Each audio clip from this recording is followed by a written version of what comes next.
दोस्तों, decode exam में आप सभी का स्वागत है। आज की क्लास में हम लोग डिस्कस करेंगे मॉक टेस्ट जो कि आपकी यूपीपीसीएस प्रीलिम्स और आरओ दोनों परीक्षाओं के लिए बहुत ही महत्वपूर्ण है। तो चलिए आज की क्लास को स्टार्ट करते हैं मेरे साथ ऐश्वर्या सिंह के साथ। अगर क्लास में आपको किसी भी तरीके का डाउट होता है तो आप मुझसे कमेंट बॉक्स में पूछ सकते हैं। आज की क्लास को स्टार्ट करने से पहले थोड़ी सी इंफॉर्मेशन मैं आप लोगों को देना चाहूंगी यूपीपीसीएस फाउंडेशन कोर्स के बारे में। इस फाउंडेशन कोर्स में हम लोग एंटायर सिलेबस कवर कर रहे हैं, प्रीलिम्स और मेंस दोनों का। और यहाँ पर आपको आंसर किस तरीके से लिखना है मेंस में, ये भी आपको बताया जाएगा कि अपने आंसर का फॉर्मेट क्या रखना है। इस कोर्स से रिलेटेड अगर आपको कोई भी इंफॉर्मेशन चाहिए तो यहाँ पर व्हाट्सएप नंबर दिया गया है, इस नंबर पर आप व्हाट्सएप करिए, ठीक है। आपको सारी इंफॉर्मेशन जो भी क्वेरी है आपकी, आप इस नंबर पर अपने पूछ सकते हैं। तो चलिए अब आज की क्लास का हम पहला प्रश्न देखते हैं। प्रश्न को ध्यानपूर्वक देखिएगा। यहाँ पर देखिए क्या पूछा गया है आपसे। पूछा गया है अराकान योमा पर्वत के बारे में दिए गए कथनों में से सत्य कथन को चुनना है। तो सबसे पहले हम अंडरलाइन लगा लेते हैं कि क्या पूछा गया है, सत्य कथन, ठीक है, क्योंकि इसी में गलती हो जाती है अक्सर, हम देखते नहीं है असत्य कथन पूछा गया है कि सत्य कथन पूछा गया है। तो सत्य कथन पूछा गया है, ट्रू स्टेटमेंट। यह पर्वत म्यांमार में स्थित है, इसकी सबसे ऊंची चोटी माउंट पोपो है। तो यहाँ पर आपको बताना है सही उत्तर क्या है। तो देखिए अगर हम बात करें अराकान योमा की तो ये पर्वत जो है वो म्यांमार में स्थित है, ये बिल्कुल सही है, ठीक है। इसकी सबसे ऊंची चोटी माउंट पोपो है, ये प्रश्न बनता है। नहीं, इसकी सबसे ऊंची चोटी माउंट पोपो नहीं है, माउंट विक्टोरिया है, ठीक है। तो यहाँ पर आपका सही उत्तर क्या हो जाएगा, केवल जो पहला स्टेटमेंट है वो बिल्कुल सही है। तो पहले का आपका ए जो ऑप्शन है वो बिल्कुल सही है। अब यहाँ पर हम कुछ और इंपॉर्टेंट पॉइंट्स को डिस्कस करेंगे। देखिए यहाँ पर मैंने आपको बता दिया कि जो माउंट विक्टोरिया है वो इसकी हाईएस्ट पीक है। और अगर हम अंडमान निकोबार द्वीप की बात करें तो अंडमान निकोबार द्वीप समूह जो है वो अराकान योमा पर्वत का ही एक भाग है, ठीक है।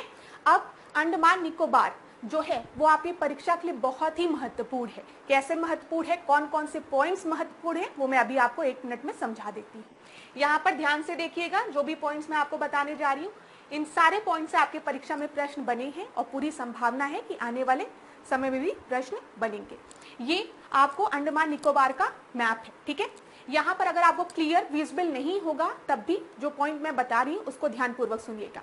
परीक्षा में आपसे पूछा जाता है कि नॉर्थ टू साउथ अरेंज करिए, या तो उत्तर से दक्षिण, दक्षिण से उत्तर, किसी भी तरीके से आपको अरेंज करना है। अब आपको दे देगा north Andaman, middle Andaman, south Andaman और यहाँ पर लिटिल अंडमान, ठीक है। तो आपको इनको अरेंज करना होगा।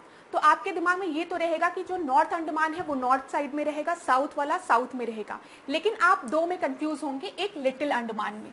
तो ये याद रखिएगा। और मिडिल अंडमान, चलिए मिडिल अंडमान भी मैं मान के चल रही हूँ, मध्य में है, मिडिल है तो मध्य में होगा।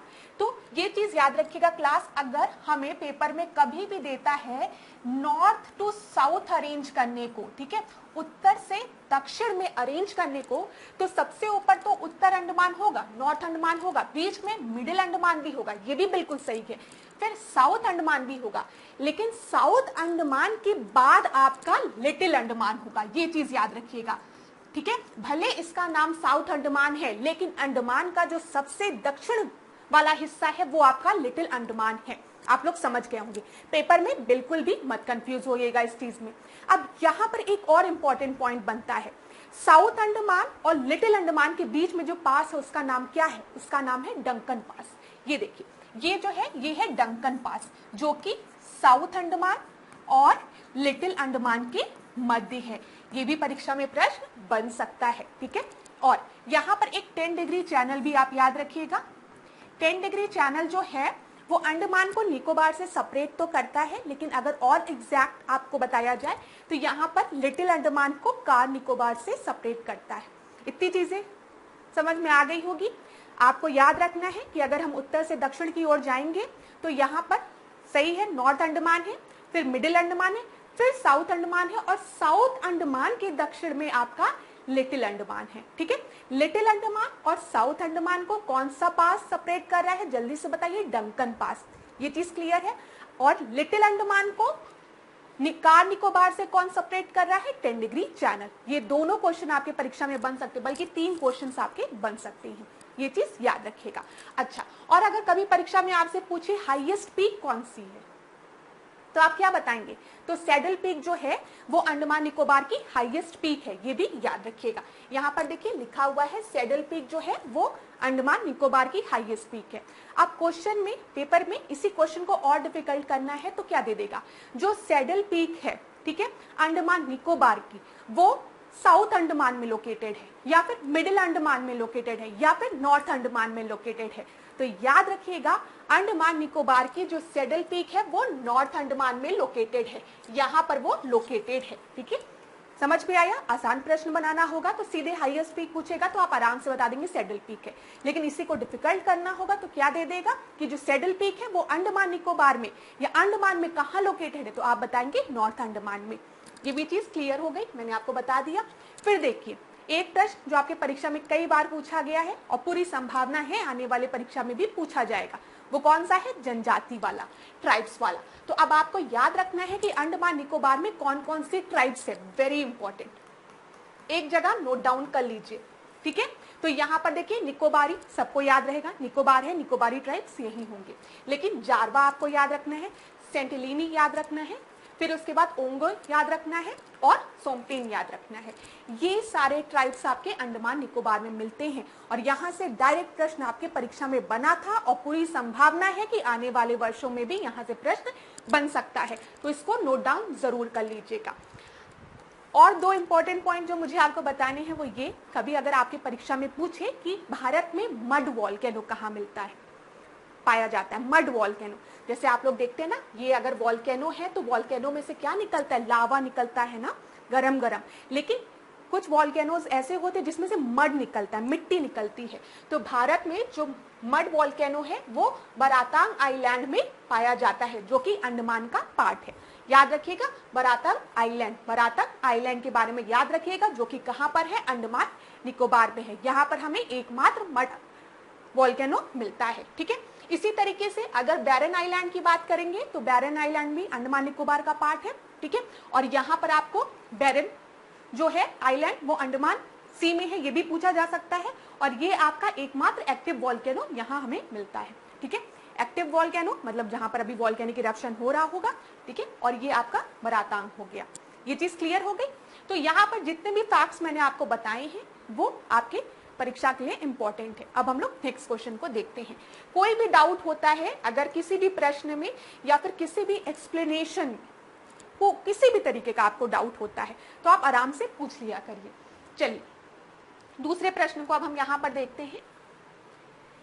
यहाँ पर देख लीजिए क्लास, थोड़ी देर के लिए मैं थोड़ा स्लाइड से हटती हूँ, ठीक है, ताकि आपको क्वेश्चन क्लियरली दिखे। यहाँ पर आप लोग पढ़िए, उसके बाद हम लोग इसको डिस्कस करते हैं। यहाँ पर बोला गया है आपसे arrange the following Indian state in chronological order. भारतीय राज्यों को उनके निर्माण के अनुसार कालानुक्रम बनाए तथा अंत में दिए गए कूट का प्रयोग करते हुए सही उत्तर का चयन करें। तो आपको बताना है छत्तीसगढ़ कब बना था, अरुणाचल प्रदेश कब बना था, झारखंड कब बना था और सिक्किम कब बना था। तो यहाँ पर दोनों तरफ क्वेश्चन दिया गया था, तो मैं इसीलिए स्लाइड से हट गई। अब आपको एक्सप्लेनेशन बताती हूँ। छत्तीसगढ़ का फॉर्मेशन और झारखंड का अगर हम देखेंगे तो इन दोनों का फॉर्मेशन कब हुआ था? 2000 में हुआ था। 2000 में एक और स्टेट बना था उत्तराखंड, ठीक है, उत्तर प्रदेश से अलग करके। हम लोग अरुणाचल प्रदेश और सिक्किम की बात करें तो ये 1987 में इसका फॉर्मेशन हुआ है और सिक्किम का फॉर्मेशन 1975 में हुआ है। ठीक है, क्लियर है। अब इसको अरेंज करते हैं हम। तो सबसे पहले 4 हो जाएगा, फिर 2 हो जाएगा। अब कंफ्यूजन हुई 1 और 3 में, ठीक है। तो ये याद रखिएगा, पहले आपका छत्तीसगढ़ बना है, उसके बाद झारखंड बना है। तो यहाँ पर 1 और 3, तो 4 2 1 3, 4 2 1 3 कहाँ पर दिया गया है? तो यहाँ पर डी ऑप्शन में दिया गया है। देखिए क्लास, अगर आपको ये पता था कि इन सब में सबसे पहले 1975 में सिक्किम का फॉर्मेशन हुआ है, तब भी आप ऑप्शन से इसे और इसे अलग कर सकते थे, मतलब बी और सी आपका गलत था। दूसरा आपको पता होता कि अरुणाचल प्रदेश है 1987 में, तब भी आप इस पे टिक लगा सकते थे। ठीक है, तो यहाँ पर आपका डी सही उत्तर हो गया। ठीक है, इतनी चीज क्लियर हो गई। अब हम कुछ इंपॉर्टेंट पॉइंट्स को डिस्कस करेंगे, जैसे हर प्रश्न में डिस्कस करते हैं। ध्यान से देखिएगा क्लास, जो बताने जा रही हूं यहाँ पर डी आपका सही उत्तर था। अब यहाँ पर देखिए कुछ स्टेट्स दिए गए हैं, उनके फॉर्मेशन दिए गए हैं। जैसे हम अगर बात करें महाराष्ट्र की तो 1960 में, ठीक है। फिर इसके बाद नागालैंड 1963 में, हरियाणा 1966 में, हिमाचल प्रदेश 1971 में, मेघालय 1972 में, ठीक है। यहाँ पर आप याद रखिएगा एक चीज, बस एक ट्रिक है, मेघ से टपकता मणि, ठीक है। मेघ से टपकता, बादल से टपकता, मेघ से टपकता मणि, तो मेघालय, टपकता त्रिपुरा और मणि से मणिपुर। तो ये तीनों स्टेट्स जो हैं, मणिपुर, मेघालय, त्रिपुरा, इन तीनों का फॉर्मेशन कब हुआ है? 1972 में हुआ है, याद रखिएगा। मेघ से टपकता पानी, ठीक है, कंफ्यूजन नहीं होगी नॉर्थ ईस्टर्न स्टेट्स में। तो मेघालय, टी से टपकता से त्रिपुरा, ठीक है, और मणि से पानी नहीं, मणि, ठीक है, मणि, बादल से क्या टपक रहा है? पैसे टपक रहे हैं, मणि, तो मणिपुर। ये तीनों आपके 1972 में फॉर्म हुए हैं, याद रखिएगा। 1975 में अभी हमने देखा सिक्किम। अरुणाचल प्रदेश की बात करेंगे तो ये 1987 में अरुणाचल प्रदेश आपका फॉर्म हुआ है, मिजोरम और गोवा। यहाँ पर ये भी आपको याद रखना है, मग से आप याद रख सकते हैं, ठीक है। क्या क्या याद रखना है? मिजोरम, अरुणाचल प्रदेश और गोवा 1987 में फॉर्म हुआ है। क्लास ये बहुत ही इंपॉर्टेंट है, यहां से प्रश्न बना है और पूरी संभावना है कि आने वाले वर्षों में भी बनेगा, ठीक है। मग क्या होगा? 1987, याद रहेगा, मग 1987, मिजोरम, अरुणाचल प्रदेश, गोवा, ठीक है। 1972 मेघ से टपकता मणि, तो मेघालय, त्रिपुरा और मणिपुर, ठीक है। फिर इधर देखिए 2000 में आपका छत्तीसगढ़ हो गया, फिर उत्तराखंड हो गया और झारखंड हो गया, ये भी याद रखिएगा। और अभी रिसेंटली 2014 में आप क्या बताएंगे? आप बताएंगे तेलंगाना, ठीक है। इतनी चीजें क्लियर हो गई होगी आपको, तो इसको याद जरूर कर लीजिएगा, परीक्षा के लिए महत्वपूर्ण है।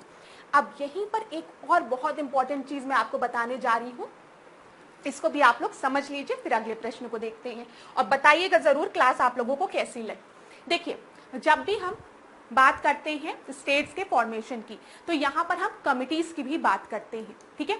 मेनली कौन कौन से? एस के धर कमेटी की बात करते हैं, जेवीपी कमेटी की बात करते हैं, और यहाँ पर हम स्टेट रीऑर्गेनाइजेशन कमीशन की बात करते हैं। ये आपको याद रखना है, तो कहानी के फॉर्म में सुन लीजिए, आपको याद रहेगा। देखिए, सबसे पहले एस के धर कमेटी को अपॉइंट किया गया, याद रखिएगा, एस के धर कमेटी को अपॉइंट किया गया 1948 में।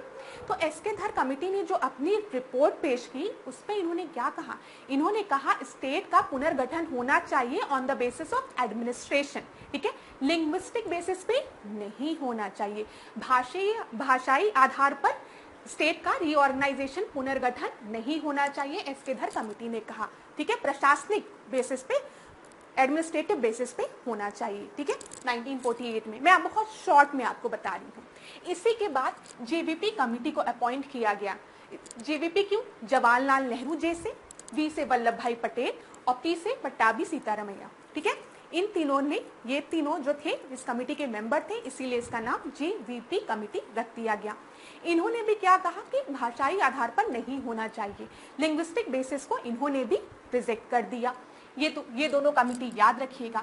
1953 का जब समय आया तो यहाँ पर श्रीराम मुल्लू नाम के एक आदमी थे, मतलब जिनको कि अब बोला जाता है फादर ऑफ आंध्र प्रदेश, श्रीराम मुल्लू। इन्होंने 58 डेज की हंगर स्ट्राइक की, ठीक है, इन्होंने कुछ नहीं खाया, जिसकी वजह से इनकी मृत्यु हो गई।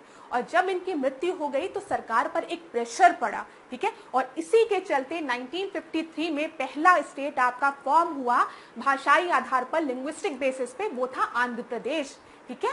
तेलुगु और मद्रासी जो लोग बोलते थे उनको, उन्हीं को सेपरेट करके आंध्र प्रदेश आपका बनाया गया, ठीक है, ये याद रखिएगा।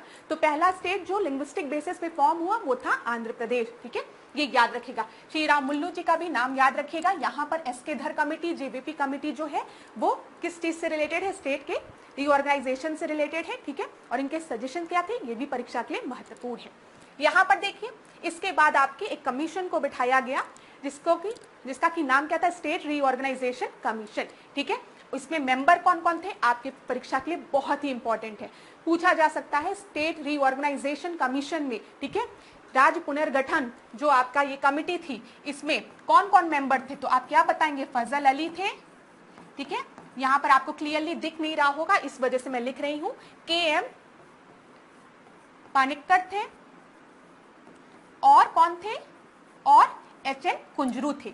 याद रखना है आपको, नाम परीक्षा में यहां से प्रश्न बन सकता है क्लास, ठीक है। तो याद रखिएगा, फजल अली थे, के.एम. पानिक्कर थे और एच.एन. कुंजरू थे। तो यहाँ पर स्टेट से रिलेटेड जो भी इंपॉर्टेंट प्रश्न थे कि इनका गठन कब हुआ, कौन कौन से कमीशन थे इनसे रिलेटेड, मैंने सब आपको जल्दी से रिवाइज करा दिया। कोई भी डाउट होगा तो क्या करोगे, कमेंट बॉक्स में बताओगे कि मैम ये वाला मुझे नहीं समझ में आया, एक बार और एक्सप्लेन कर दीजिएगा किसी और प्रश्न के माध्यम से। चलिए तीसरे प्रश्न को अब हम देखते हैं। यहाँ पर थर्ड प्रश्न आपको दिया गया है, एक तरफ आपको बॉडीज दी गई है, दूसरी तरफ हेडक्वार्टर दिया गया है। ऐसे प्रश्न भी आपके परीक्षा में पूछे जाते हैं, आप सभी को पता है। तो बताइए कॉफी बोर्ड कहाँ है, रबड़ बोर्ड कहाँ है, टी बोर्ड कहाँ है और स्पाइस बोर्ड कहाँ है, ठीक है। यहाँ पर भी अगर आपको देखना है तो आप इधर से देख सकते हैं, कॉफी बोर्ड की बात की गई है, रबड़ बोर्ड की, चाय बोर्ड की, मसाला बोर्ड की बात की गई है। तो ध्यानपूर्वक देखिए क्लास यहाँ पर, फिर हम इसको मैच करते हैं। कोई भी दिक्कत होती है तो बताइएगा। तो देखिए अगर हम बात करें आपसे कॉफी बोर्ड की, तो कॉफी बोर्ड कहाँ है, वो आपका बेंगलुरु में है, ठीक है। गलती से देखो, अब आप लोगों ने आंसर भी देख लिया होगा यहाँ पर, ठीक है। चलो कॉफी बोर्ड कहाँ है, मैंने आपको बताया बेंगलुरु में है। तो ए का फोर्थ आपका दो जगह दिया गया है, ठीक है। फिर इसके बाद अगर हम रबड़ बोर्ड की बात करेंगे तो रबड़ बोर्ड कहाँ पर है बताइए, कोट्टायम में है, ठीक है। फिर टी बोर्ड की हम बात करेंगे तो वो कहाँ पर है, कोलकाता में है। और स्पाइस बोर्ड अगर हम बात करेंगे मसाला बोर्ड की, तो वो आपका कहाँ है, कोच्चि में है, ठीक है। तो यहाँ पर आपका सही उत्तर क्या है, बी आपका सही उत्तर है। याद रखिएगा मसाला बोर्ड कहाँ पर है, मसाला बोर्ड आपका कोच्चि में है, ठीक है। अब यहाँ पर कुछ और इंपॉर्टेंट पॉइंट्स को हम डिस्कस कर लेते हैं। एक बार देखिए यहाँ पर ध्यान से देखिएगा क्लास, क्या क्या चीजें दी गई है। कॉफी बोर्ड अभी हमने डिस्कस किया, कहाँ है, बेंगलुरु में है। रबड़ बोर्ड कहाँ पर है, कोट्टायम में है, ठीक है। चाय बोर्ड कहाँ पर है, कोलकाता में है। मसाला बोर्ड कहाँ है, कोच्चि में है। ये आपको याद रखना है, स्क्रीनशॉट लेना है तो ले सकते हैं। साथ ही साथ आपको याद रखना है तंबाकू बोर्ड कहाँ पर है, वो गुंटूर में है, ठीक है। फिर राष्ट्रीय मांस और पोल्ट्री प्रसंस्करण बोर्ड कहाँ पर है, दिल्ली में है। भारतीय अंगूर प्रसंस्करण प्रोसेसिंग बोलते हैं बोर्ड कहाँ पर है, पुणे में है, ठीक है। राष्ट्रीय जूट बोर्ड कहाँ पर है, कोलकाता में है। और राष्ट्रीय मत्स्य विकास बोर्ड कहाँ पर है, हैदराबाद में है। तो इसका भी स्क्रीनशॉट आप लोग जरूर ले लीजिएगा, कोई भी दिक्कत होगी तो बताइएगा, ठीक है। स्क्रीनशॉट लीजिए, इसको पढ़िए, क्योंकि ऐसा प्रश्न आपके परीक्षा में पूछा जाता है। चलिए नेक्स्ट प्रश्न को अब हम देखते हैं, चौथे प्रश्न को। चौथे प्रश्न को ध्यान से देखिए, भारत के राष्ट्रपति के पद की निम्नलिखित में से कौन सी एक योग्यता नहीं है। जन्म से भारत का नागरिक हो, 35 वर्ष की आयु पूरी कर चुका हो, लोकसभा का सदस्य निर्वाचित किए जाने योग्य हो, या फिर चुनाव के समय लाभ का पद धारण नहीं करता हो। तो यहाँ पर कौन सा क्वालिफिकेशन नहीं है बोला गया है, not a qualification for the president of India. तो देखिए चुनाव के समय लाभ का पद धारण नहीं करता हो, तो अगर आपने क्वालिफिकेशंस पढ़ी है मिनिस्टर्स की भी या किसी की भी, तो यहाँ पर ये तो सब में लिखा रहता है, should not hold any office of profit, तो ये बिल्कुल सही है। लोकसभा का सदस्य निर्वाचित किए जाने योग्य हो, ये भी बिल्कुल सही है। 35 वर्ष की आयु पूरी कर चुका हो, ये भी बिल्कुल सही है। लेकिन भारत में जन्म से भारत का नागरिक हो, ये आपका गलत है। यहाँ पर बर्थ नहीं लिखा है, जन्म से जरूरी नहीं है। हाँ, भारत का नागरिक होना चाहिए, लेकिन ये जो बाय बर्थ लिखा है ये जरूरी नहीं है। हो सकता है उसने भारत की नागरिकता प्राप्त की हो। तो यहाँ पर कौन सा आपका गलत है, ये आपका गलत है, ठीक है। अगला प्रश्न देखते हैं हम, फिफ्थ क्वेश्चन को अब हम देखते हैं। सुप्रीम कोर्ट का कोरम ना पूरा होने पर तथाकथित न्यायाधीशों की नियुक्ति किसके द्वारा की जाती है। तो हु अपॉइंट द एडहॉक जजेस when the quorum of the Supreme Court is not met. तो यहाँ पर आपका सही उत्तर क्या होगा, राष्ट्रपति द्वारा, मुख्य न्यायाधीश द्वारा, राष्ट्रपति के साथ परामर्श करके मुख्य न्यायाधीश द्वारा, या फिर मुख्य न्यायाधीश के साथ परामर्श करके राष्ट्रपति द्वारा। तो यहाँ पर एडहॉक जजेस की बात हुई है, ध्यान से देखिएगा। तो ए बी सी डी में से आपका सही उत्तर क्या होगा, यहाँ पर जो आपका सही उत्तर है वो आपका होगा, यहाँ पर देखते हैं मुख्य न्यायाधीश के साथ परामर्श करके राष्ट्रपति द्वारा नहीं, राष्ट्रपति के साथ परामर्श करके मुख्य न्यायाधीश द्वारा। तो यहाँ पर सी आपका सही उत्तर है। ठीक है क्लास, यहाँ पर याद रखिएगा जब भी एडहॉक जजेस के अपॉइंटमेंट होगा तो चीफ जस्टिस करेगा, हाँ वो कंसल्ट करेंगे किसके साथ, प्रेसिडेंट के साथ। सी सही उत्तर है। चलिए यहाँ पर व्याख्या अगर देखिए, अगर आपसे आर्टिकल पूछता है तो आप आर्टिकल कौन सा बताएंगे, 127 आर्टिकल। ठीक है, यहाँ पर देख लीजिए 127 में यह उल्लिखित है कि उच्चतम न्यायालय में कोरम पूरा ना होने पर भारत के मुख्य न्यायाधीश राष्ट्रपति के साथ परामर्श करके उच्च न्यायालय के ऐसे न्यायाधीशों को जो उच्चतम न्यायालय के न्यायाधीश बनने की योग्यता रखते हो, ठीक है, ये भी याद रखिएगा, उन्हें उच्चतम न्यायालय में तथार्थ न्यायाधीश के रूप में नियुक्त करेगा। ये चीज याद रखिएगा। तो एडहॉक जजेस को कौन अपॉइंट करेगा, चीफ जस्टिस, किसके साथ कंसल्ट करके, प्रेसिडेंट के साथ कंसल्ट करके। अगर एक्टिंग चीफ जस्टिस को अपॉइंट करना है तो कौन अपॉइंट करेगा, तो वो प्रेसिडेंट ही अपॉइंट करेगा। ये भी याद रखिएगा। चलिए अगला प्रश्न हम देखते हैं यहाँ पर, छठवां, राज्य के नीति निर्देशक सिद्धांतों में निम्न में से किसके बारे में संविधान मौन है। तो यहाँ पर डायरेक्टली आपसे पूछा गया है कि कौन सा आपका डीपीएसपी नहीं है। ठीक है, डायरेक्टिव प्रिंसिपल नहीं है। तो protection of forest and wild life, कर्मकारों को निर्वाह मजदूरी, फिर उसके बाद प्रसूति सहायता, फिर आखिरी में दिया गया है वैज्ञानिक दृष्टिकोण, मानववाद तथा ज्ञानार्जन एवं सुधार की भावना का विकास। तो यहाँ पर देखिए क्लास, अगर हम ऑप्शन ए बी सी देखें तो ये तीनों आपके डीपीएसपी में दिए गए हैं। ठीक है, यहाँ पर मैटरनिटी बेनिफिट्स की बात अगर हम करेंगे तो ये आपका किस आर्टिकल में दिया गया, आर्टिकल 42 में दिया गया है ना। यहाँ पर हम देख लेते हैं, देखिए ये जो तीनों हैं ये आपके बिल्कुल सही है। यहाँ पर development of scientific temper, humanism and the spirit of inquiry and reform, ये आपका डीपीएसपी नहीं है, ये आपका फंडामेंटल राइट है जो कि आपके आर्टिकल 51A में दिए गए हैं। ये चीज क्लियर होगी आपको। ठीक है, ये क्या है, ये आपका फंडामेंटल राइट्स नहीं, फंडामेंटल ड्यूटीज हैं। गलती से मैंने राइट बोल दिया है। ठीक है, ये मौलिक कर्तव्य हैं आपके, क्या है, मौलिक कर्तव्य, जो कि आर्टिकल 51A में दिए गए हैं। ये चीज क्लियर हो गई, इसको करेक्ट कर लीजिएगा। यहाँ पर डी आपका सही उत्तर होगा क्योंकि ये आपका डीपीएसपी नहीं है और सब आपके डायरेक्टिव प्रिंसिपल्स हैं। चलिए यहाँ पर हमें व्याख्या में देख लेते हैं कुछ और महत्वपूर्ण पॉइंट्स को। जैसे अगर आपसे कभी पूछा आर्टिकल, तो याद रखिएगा जब हम प्रसूति सहायता की बात करते हैं तो ये आर्टिकल 42 में दिया गया है। कर्मकारों का निर्वाह मजदूरी की बात करेंगे तो ये आपका 43 में दिया गया है। ठीक है, और 48 में आपका क्या दिया गया, वन और वन जीव की सुरक्षा 41A में। ये चीज क्लियर हो गई। तो ये भी पॉइंट आपके परीक्षा के लिए महत्वपूर्ण है, याद रखिएगा। चलिए अगला प्रश्न हम देखते हैं। देखिए सातवां प्रश्न क्या दिया गया है, निम्नलिखित में से कौन ऑटोमोबाइल रेडिएटर के लिए एंटी फ्रीज के रूप में उपयोग किया जाता है। तो यहाँ पर एंटी फ्रीज के लिए किसका उपयोग किया जाता है ऑटोमोबाइल रेडिएशन में, बताइए। Glycerol, ethyl alcohol, ethylene glycol, ठीक है, या फिर मिथाइल एल्कोहल। तो यहाँ पर सही उत्तर क्या होगा, एंटी फ्रीज के रूप में हम किसका प्रयोग करते हैं, तो इथाइलिन ग्लाइकोल का। सी आपका सही उत्तर है। साइंस का प्रश्न है। ठीक है, तो यहाँ पर 7th का सी आपका सही उत्तर है। क्लास कहीं पर भी अगर आपको ऐसा लग रहा है कि मैम उत्तर बहुत जल्दी दे रही हैं तो आप अपने वीडियो को पॉज करके एक बार आराम से क्वेश्चन को पढ़ के उत्तर दे सकते हैं।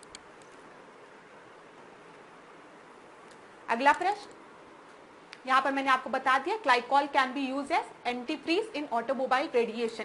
कैसे, क्यों एंटी फ्रीज की तरह यूज होता है, अगर रीजन पूछे तो याद रखिएगा ये क्या करता है, फ्रीजिंग पॉइंट को लोअर कर देता है, जो वाटर का जो फ्रीजिंग पॉइंट है उसको कम कर देता है। ठीक है, and prevent the automobile engine from bursting due to expansion when the water freezes. ये चीज क्लियर हो गई होगी। अगला देखते हैं हम 8वां प्रश्न। 8वें प्रश्न को देखिए, निम्नलिखित में से कौन से अधिकार राष्ट्रपति की विधायी शक्तियों के अंतर्गत आते हैं। यहाँ पर आपसे लेजिस्लेटिव पावर की बात की गई है। अगर आपने पढ़ा होगा तो राष्ट्रपति के हम legislative power, executive power, judiciary power सबको डिस्कस करते हैं ना। तो यहाँ पर बोला गया है कौन से आपके लेजिस्लेटिव पावर हैं, विधायी शक्तियां हैं किसकी, राष्ट्रपति की। तो सबसे पहले संसद की बैठक को बुलाना, प्रत्येक वर्ष संसद के प्रथम अधिवेशन को संबोधित करना, भारत के महानियंत्रक व महालेखा परीक्षक मुख्य चुनाव आयुक्त की नियुक्ति करना। तो यहाँ पे लेजिस्लेटिव पावर की बात की गई है। बताइए, लेजिस्लेटिव पावर की जब भी हम बात करेंगे तो फॉर्मेशन ऑफ लॉ की बात करेंगे, ठीक है। यहाँ पर लॉ की बात करेंगे। तो यहाँ पे प्रेसिडेंट की अगर हम बात करें कि पार्लियामेंट की मीटिंग को बुलाना, ये एक लेजिस्लेटिव पावर है, हाँ है, ठीक है। एड्रेस करते हैं the first session of parliament, यहाँ पर भी ये लेजिस्लेटिव पावर है।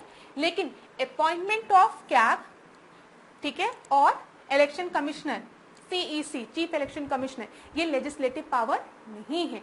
ये कौन सी पावर है? ये आपकी एग्जीक्यूटिव पावर है, कार्यकारिणी शक्ति है, ठीक है।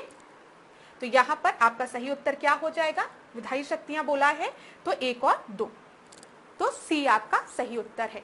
हम देख लेते हैं इसको एक बार उत्तर को। देखिए C आपका सही उत्तर है। चलिए क्लास, अब यहाँ पर 1-2 और इम्पोर्टेंट पॉइंट्स मैं आप लोगों के लिए नोट करके लेके आई हूँ, इसको ध्यान से सुनिएगा। अभी मैंने थोड़ी देर पहले आपको बताया कि जब भी हम बात करते हैं प्रेसिडेंट की तो हम एग्जीक्यूटिव पावर, लेजिस्लेटिव पावर और जुडिशरी पावर की बात करते हैं, ठीक है। यहाँ पर कार्यकारिणी शक्ति की बात करते हैं, यहाँ पे विधायी शक्ति की बात करते हैं, और यहाँ पे हम जुडिशरी की बात करते हैं, न्यायिक शक्तियों की बात करते हैं। अब देखिए, जब भी एग्जीक्यूटिव पावर की बात करते हैं तो यहाँ पर जो प्रेसिडेंट है जितने भी अपॉइंटमेंट करता है, चाहे वो आपके प्राइम मिनिस्टर का हो, चाहे अदर मिनिस्टर का हो, चाहे कैग का हो, चाहे यूपीएससी चेयरमैन का हो, चाहे चीफ इलेक्शन कमिश्नर का हो, चाहे कैग का हो, ठीक है, गवर्नर का हो, ये सब इसकी एग्जीक्यूटिव पावर में आते हैं। तो परीक्षा में बिल्कुल भी कंफ्यूज मत होइएगा। जब भी अपॉइंटमेंट की बात आएगी, governor, chief election commissioner, CAG, ठीक है, एजी की या फिर यूपीएससी के चेयरमैन की, जिनकी भी अपॉइंटमेंट करते हैं, सब इसकी एग्जीक्यूटिव पावर के हैं, ठीक है। एक जगह जब हम लेजिस्लेटिव पावर की बात करते हैं, विधायी शक्तियों की बात करते हैं, तो यहाँ पर भी एक अपॉइंटमेंट की बात आती है, किसी का अपॉइंटमेंट कर रहा है। तो वहां पर कब अपॉइंटमेंट की बात होती है? विधायी शक्तियों में, लेजिस्लेटिव पावर में। तो ध्यान से सुनिएगा, जब भी लोकसभा में, ठीक है, स्पीकर और डिप्टी स्पीकर ना मौजूद हो, ठीक है, ना ही स्पीकर है ना ही डिप्टी स्पीकर है लोकसभा में, इसी तरीके से राज्यसभा में चेयरमैन और डिप्टी चेयरमैन आपके नहीं हो, तो उस केस में राष्ट्रपति के पास ये अधिकार होता है कि वो लोकसभा के किसी भी मेंबर को, ठीक है, एज अ स्पीकर अपॉइंट करे। तो ये क्या है? ये लेजिस्लेटिव पावर है, ये विधायी शक्तियां हैं। देखिए, appoint any member of Lok Sabha, Rajya Sabha के केस में भी सेम केस होगा।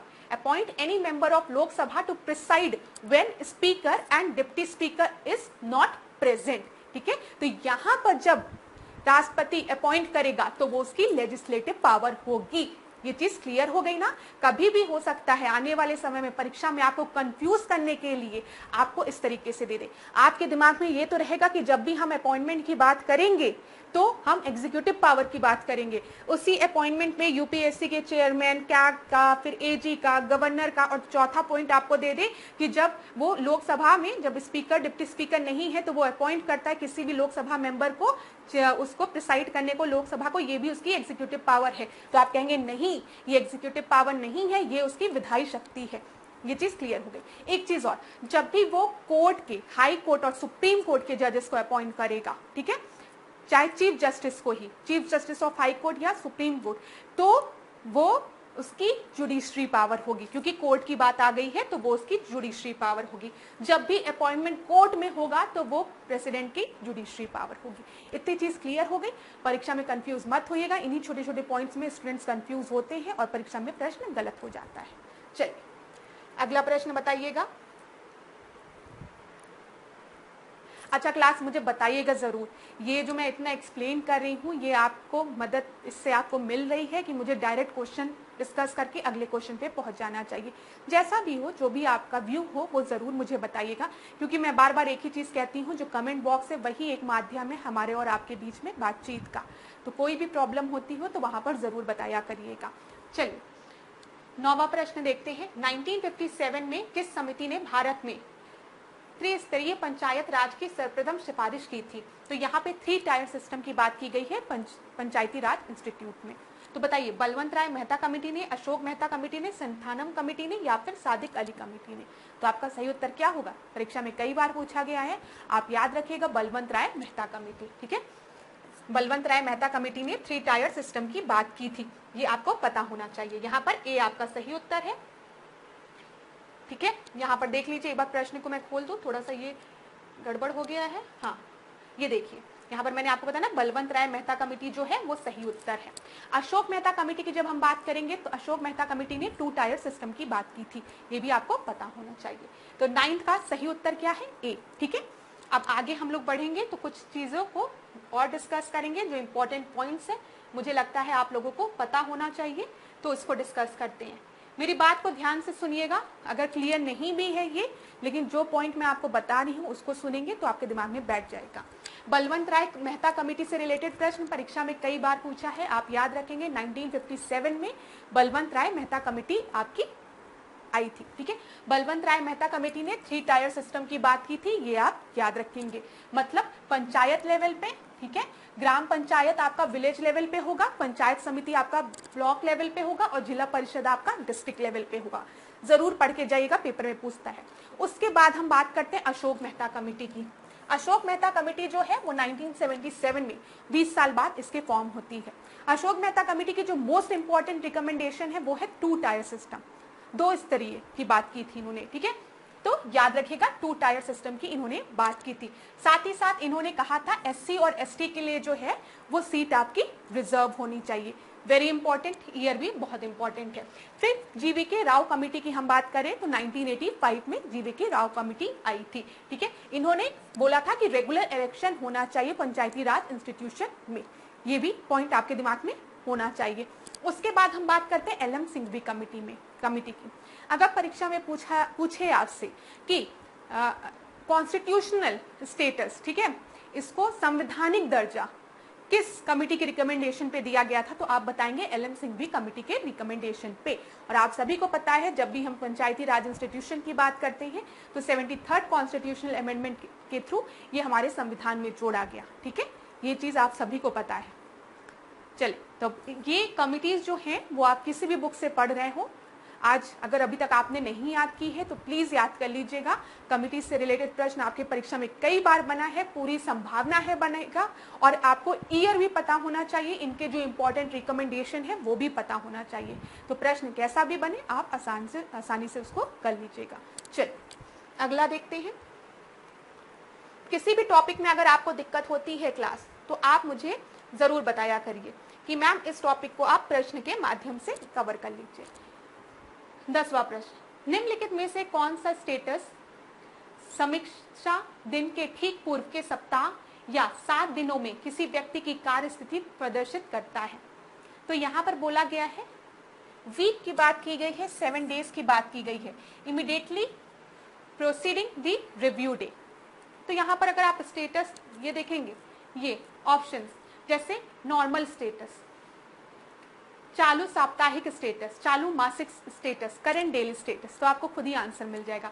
7 की बात की गई है, वीक की बात की गई है, तो सही उत्तर क्या होगा? Current weekly status. जब मंथली बेसिस पे देखेंगे तो वो मंथली स्टेटस हो जाएगा। ठीक है, तो 10th का बी आपका बिल्कुल सही है। अगला प्रश्न देखते हैं। अगला प्रश्न देखिए क्लास, 11वां प्रश्न। 11वां प्रश्न क्या दिया गया है? उत्तर प्रदेश में 2001 और 2011 के बीच लिंगानुपात का क्या अंतर रहा है? तो बताइए, 12, 11, 14 या फिर 10? तो ए, बी, सी, डी में से आपका सही उत्तर क्या होगा? सोचिए।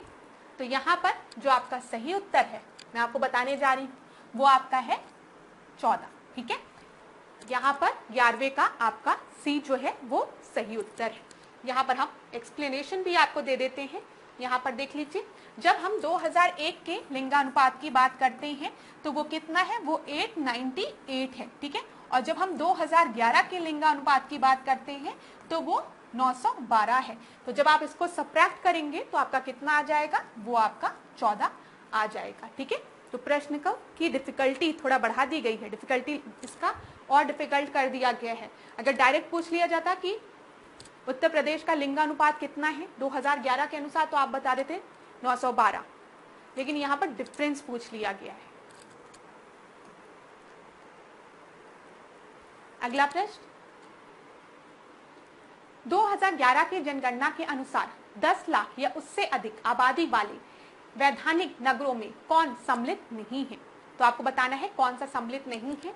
मेरठ, गाजियाबाद, आगरा या फिर कानपुर देहात। तो ए, बी, सी, डी में से सही उत्तर क्या होगा यहाँ पर? देखिए यहाँ पर आपका जो सही उत्तर है वो है कानपुर देहात। ठीक है, डी आपका सही उत्तर है। कानपुर देहात इसमें सम्मिलित नहीं है। यहाँ पर हम देख लेते हैं, एक बार व्याख्या देख लेते हैं क्लास। अब ध्यान से देखिएगा, जब 2011 की जनगणना की हम बात कर रहे हैं तो इसमें 10 लाख या उससे अधिक आबादी वाले वैधानिक नगर में कौन कौन है? लखनऊ है, कानपुर शहर है, गाजियाबाद है, आगरा है, मेरठ है, बनारसी है और प्रयागराज है। तो आपको नाम याद होने चाहिए। तो याद रखिएगा, लखनऊ है, कानपुर शहर है, कानपुर देहात नहीं है, गाजियाबाद, आगरा, मेरठ, ठीक है, फिर उसके बाद वाराणसी और प्रयागराज। तो ये भी इंपॉर्टेंट है, तो याद रखिएगा। अगला प्रश्न हम देखते हैं यहाँ पर। अगला प्रश्न देखिए क्लास ध्यान से। 13वां प्रश्न क्या दिया गया है? सूची 1 को सूची 2 के साथ हमें सुमेलित करना है। एक तरफ उद्योग दिए गए हैं, दूसरी तरफ आपको दिए गए हैं स्थान। तो चलिए बताइए, लकड़ी का फर्नीचर, लकड़ी के खिलौने, ठीक है, और सुरमा उद्योग, देसी घी का उद्योग। तो वुडन टॉयज तो मुझे पता है कहाँ पर है। लकड़ी के खिलौने कहाँ पर है? बनारस में है। बी का फोर्थ मैं तुरंत मैच करूंगी, जो मुझे सबसे इजी लगा। तो बी का फोर्थ 2 जगह दिया गया है, वेरी गुड। लेकिन इससे मुझे पता चल गया सी का सेकंड भी है। सी का सेकंड देखो कौन सा है? सुरमा, ये भी पता है। सुरमा बरेली वाला नहीं, झुमका बरेली वाला है वो, ठीक है। तो सी का सेकंड हो गया यहाँ पर। फिर इसके बाद अगर हम देखेंगे लकड़ी के फर्नीचर की बात, तो लकड़ी का फर्नीचर जो है वो आपका सहारनपुर, और देसी घी का उद्योग अगर हम देखेंगे तो वो आपका हाथरस। तो यहाँ पर सही उत्तर क्या हो गया? बी आपका सही उत्तर हो गया। ये आपको याद करना है, मुझे बार बार बताने की जरूरत नहीं है। किस स्थान का कौन सा आपका जो आइटम है वो फेमस है, वो ध्यान में रखना है आपको, ठीक है। मेंस के लिए भी हेल्पफुल है। ओडीओपी देखिएगा, 1 डिस्ट्रिक्ट 1 प्रोडक्ट के बारे में परीक्षा में प्रश्न बनता है, पूरी संभावना है आने वाले वर्षों में भी प्रश्न बनेगा। कुछ ऐसे टॉपिक्स होते हैं जो परीक्षा में छोड़ के जाने की गलती बिल्कुल भी मत करिएगा, ठीक है। उसमें से ये भी एक टॉपिक है। तो बी सही उत्तर है यहाँ पर। अगला हम देखते हैं प्रश्न। यहाँ पर देख लीजिए, मैंने आपको बता दिया देसी घी का उद्योग हाथरस, सुरमा उद्योग बरेली, ठीक है, लकड़ी का फर्नीचर सहारनपुर और लकड़ी के खिलौने बनारस। चलिए 14वें प्रश्न को हम देखते हैं, 14th प्रश्न को। लखनऊ औद्योगिक विकास प्राधिकरण का गठन कब हुआ था? तो आपको बताना है इसका गठन कब हुआ था। 2007 में, 2005 में, 2009 में या फिर 2004 में। तो सही उत्तर क्या होगा यहाँ पर? यहाँ पर सही उत्तर आपका हो जाएगा बी, 2005 में, ठीक है। याद रखिएगा, लखनऊ इंडस्ट्रियल डेवलपमेंट अथॉरिटी जो आपकी थी वो स्टैब्लिश हुई थी 2005 में। अगला प्रश्न हम देखते हैं 15th प्रश्न को। बारा ताप विद्युत परियोजना कहाँ स्थित है? बारा थर्मल पावर प्लांट कहाँ पर स्थित है आपको बताना है। शाहजहांपुर में, ललितपुर में, बनारस में या फिर प्रयागराज में। तो ये भी डायरेक्ट प्रश्न है। तो बारा थर्मल पावर प्लांट कहाँ पर है बताइए। ए, बी, सी, डी में से आपका सही उत्तर क्या होगा? तो याद रखिएगा, बारा थर्मल पावर प्लांट जो है वो प्रयागराज में स्थित है। बी आपका सही, ठीक है, बी आपका बिल्कुल सही उत्तर है।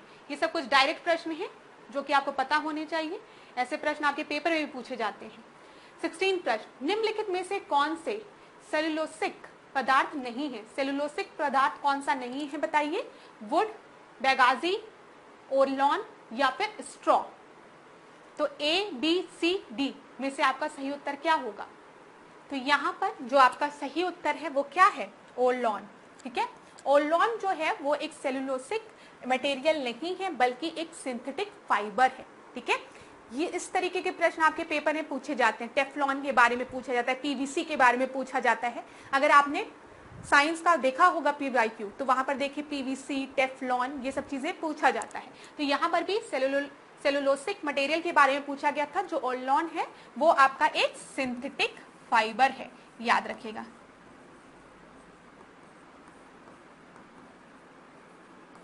चलिए अगला प्रश्न अब हम देखते हैं।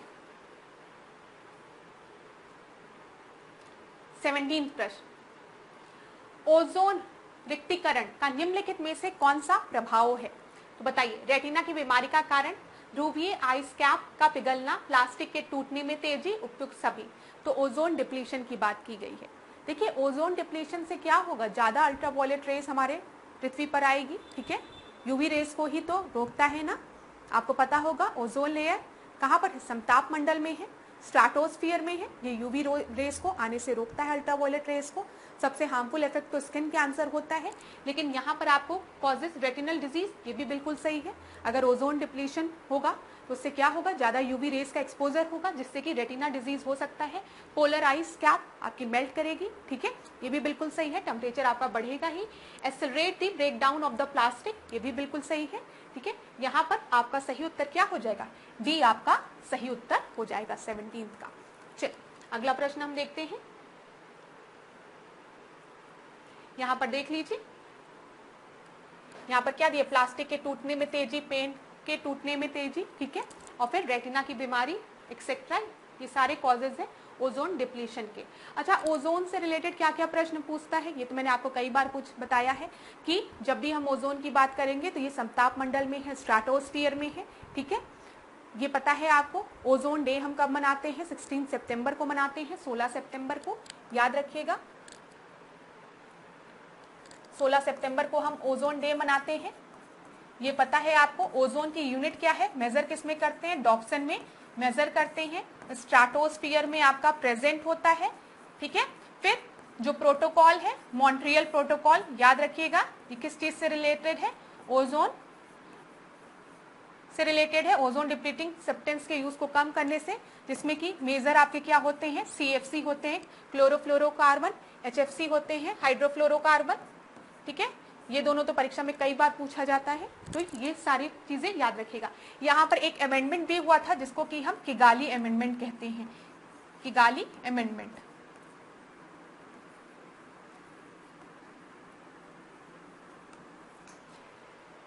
अब तक तो बहुत स्टूडेंट ने 18वां क्वेश्चन पढ़ के आंसर भी दे दिया होगा।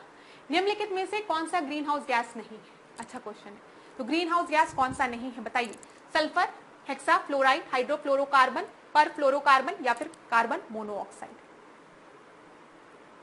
सही उत्तर यहाँ क्या होगा, ग्रीन हाउस गैस कौन सी नहीं।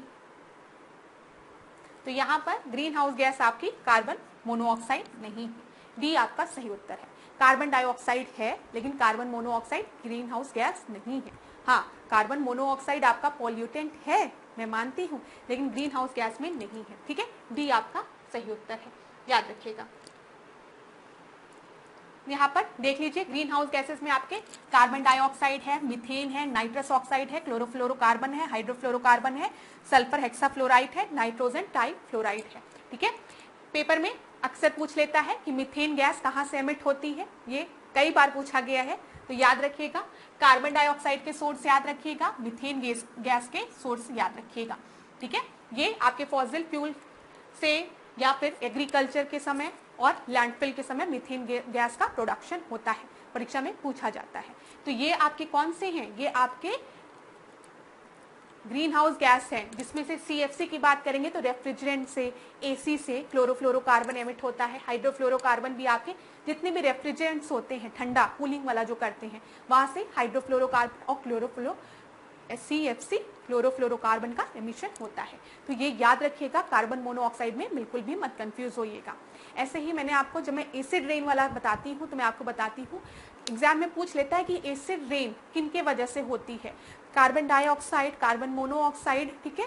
तो स्टूडेंट क्या करते हैं, कार्बन डाइऑक्साइड, कार्बन मोनोऑक्साइड में कंफ्यूज होने लगते हैं, लेकिन हमको याद रखना है कि जब भी हम एसिड रेन की बात करेंगे तो यहाँ पर आपके सल्फ्यूरिक एसिड और नाइट्रिक एसिड फॉर्म हो रही है, ठीक है। तो ये किसकी वजह से होगी, सॉक्स और नॉक्स की वजह से होगी, सल्फर के ऑक्साइड की वजह से होगी, नाइट्रोजन के ऑक्साइड की वजह से होगी ना, क्योंकि एसिडिक रेन है वो।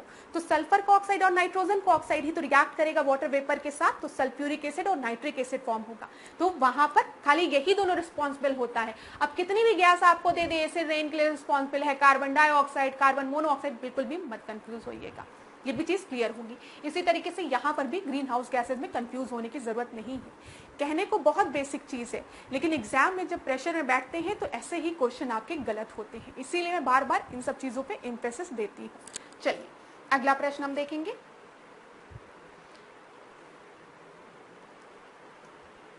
अगला प्रश्न देखिए क्लास, यहाँ पे 19 प्रश्न। 19 प्रश्न आपको क्या दिया गया है, निम्नलिखित में कौन भ्रूण विकास और मां के दूध के द्वारा शिशु को नुकसान पहुंचाता है, क्रोमियम, लेड, बेरिलियम या फिर मरकरी। तो ए, बी, सी, डी में से आपका सही उत्तर क्या होगा? तो यहाँ पर आपका जो सही उत्तर है वो है डी, ठीक है, मरकरी। ये चीज क्लियर होगी। चलिए अगला प्रश्न देखेंगे हम। 20वां प्रश्न, Narasimhan committee report of 1991 was related to, बताइए किस चीज से रिलेटेड थी ये?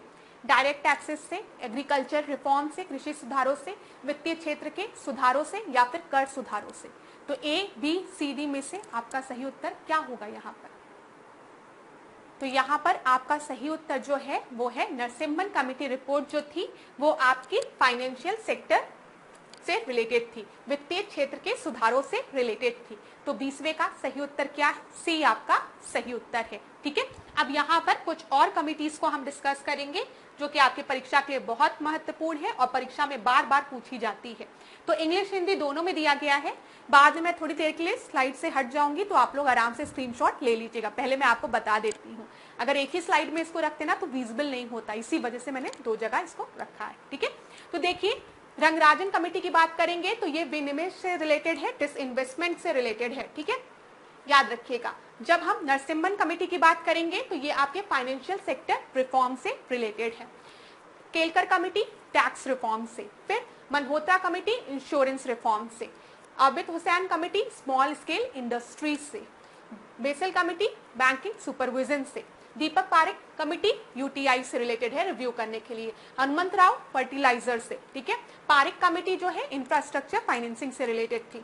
राजचिल्ला कमेटी जो है वो टैक्स रिफॉर्म से रिलेटेड, रेखी कमेटी इनडायरेक्ट टैक्सेस से, फिर टंडन कमेटी जो है ये वर्किंग कैपिटल फाइनेंसिंग से रिलेटेड थी। तारापुर कमेटी ये कैपिटल अकाउंट कन्वर्टिबिलिटी से, फिर वागुल कमेटी जो है वो मनी मार्केट इन इंडिया और वाईबी रेड्डी जो है वो इनकम टैक्स रिबेट से रिलेटेड थी। तो मैं एक मिनट स्क्रीन से हटती हूँ, आप लोग इसका स्क्रीनशॉट ले लीजिए और क्लास इसको जरूर पढ़िएगा, ये आपकी परीक्षा के लिए बहुत ही महत्वपूर्ण है, इसको पढ़िएगा जरूर आप लोग। कमिटी से रिलेटेड परीक्षा में प्रश्न बनता है प्रीलिम्स में खासकर। चलिए class, thank you so much. आज के सेशन को यहीं पे एंड करेंगे। अगर क्लास में आपको कहीं भी डाउट हुआ होगा तो उसको हम नेक्स्ट क्लास में कवर कर लेंगे। आप मुझे जरूर बताइएगा कमेंट बॉक्स में, ठीक है। कहीं पे भी डाउट होता है, किसी भी टॉपिक में डाउट होता है, किसी भी प्रश्न में डाउट होता है तो कमेंट बॉक्स में जरूर बताइएगा। और मुझे ये बताइएगा जो क्वेश्चन के साथ मैं एक्सप्लेनेशन आपको देती हूँ वो आपके लिए बेनिफिट है कि नहीं है, ठीक है। मैं पूरी कोशिश करती हूँ, पूरा प्रयास करती हूँ कि आप लोगों को जो भी पढ़ाऊं इतनी देर में वो आपके लिए बेनिफिशियल हो। ऐसा ना हो कि आपका समय बर्बाद हो और आपको कुछ गेन भी ना हुआ हो। तो जितने भी इंपॉर्टेंट पॉइंट्स मुझे याद आते हैं क्लास में पढ़ाते समय वो सारे इंपॉर्टेंट पॉइंट्स मैं आपको बताते हुए चलती हूँ। और आप लोग मुझे जरूर बताइएगा आपको क्लास कैसी लग रही है और किन किन सब्जेक्ट्स को आप चाहते हैं कि हम प्रश्नों के माध्यम से ज्यादा फोकस करें या फिर ज्यादा कवर करें, किन सब्जेक्ट्स के क्वेश्चंस को, ये भी जरूर बताइएगा। और लास्ट में जाते जाते एक बात आपसे जरूर कहूंगी कि कभी भी हिम्मत हारें आप लोग, कभी भी आपको लगे कि अब तैयारी नहीं हो पा रही है या अब हमको एग्जाम छोड़ देना चाहिए, हमसे नहीं हो पा रहा, जब भी बहुत मन में दुख आए ना तो हमेशा मिरर के सामने खड़े होइए और अपने आप को ध्यान से 10 मिनट देखिए, ठीक है। और आप सोचिए कि आप कि मतलब आज आप यहाँ तक पहुंचे हैं तो उसके पीछे किन किन लोगों का आशीर्वाद है, ठीक है। ईश्वर का आशीर्वाद है, आपके माता पिता का आशीर्वाद है, ठीक है। तो आपको क्या करना है, अपने पे भरोसा रखना है और पूरी ईमानदारी के साथ मेहनत करनी है। सफलता जरूर मिलेगी, आज नहीं तो कल जरूर मिलेगी। तो बिल्कुल भी परेशान मत होइएगा, ठीक है। बस पढ़ते रहिए। अभी आपका काम क्या है, आपको बस पढ़ना है, ठीक है। तो बस पढ़िए, कर्म करिए, आपको सफलता जरूर मिलेगी। कोई भी दिक्कत हो तो हमारे टीम से आप बात कर सकते हैं, ठीक। और इसी तरीके से मेरे साथ ऐश्वर्या सिंह के साथ डिकोड एग्जाम के साथ बने रहिए। आपका दिन खूब अच्छा जाए, खूब मंगलमय हो। आप लोग स्वस्थ रहिए, खूब पढ़िए, खूब आगे बढ़िए। धन्यवाद।